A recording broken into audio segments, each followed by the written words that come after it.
Hi சுட்டீஸ், இன்னைக்கு நாம தமிழ் கதைகளில் எதை பற்றி பார்க்க போகிறோம் அப்படின்னா அருண் மற்றும் அவனுடைய அதிசய குதிரையும்.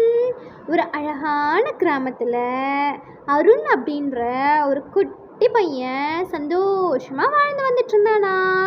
அவனுக்கு குதிரைகள்லாம் ரொம்ப பிடிக்குமா. எப்போவுமே குதிரைகளை பார்த்துக்கிறதும், அதுங்களுக்கு சாப்பாடு கொடுக்கறதும், அதுங்களை சுத்தமாக வச்சுக்கிறதும் அப்படின்னே இருப்பானா. குதிரைகள் கூட மட்டும்தான் எப்போவுமே அவனுடைய நேரத்தை செலவழிப்பானா. அதுங்களுக்கு எப்போ பாரு உணவு கொடுத்துட்டு அதுங்க கூட விளையாண்டுட்டே இருப்பானா. அவனுக்கு நிறைய ஃப்ரெண்ட்ஸ் இருக்காங்களாம். அப்படி நிறைய ஃப்ரெண்ட்ஸ் இருந்துமே அருண் அவங்க ஃப்ரெண்ட்ஸ் கூட போய் எப்பவுமே விளையாட மாட்டானா. குதிரைகள் கூட மட்டுமே இருப்பானா. அவனுக்குன்னு இருக்கிற ஒரே ஒரு சந்தோஷம் அவங்க வீடு, குதிரை மற்றும் அவனுடைய குடும்பம்.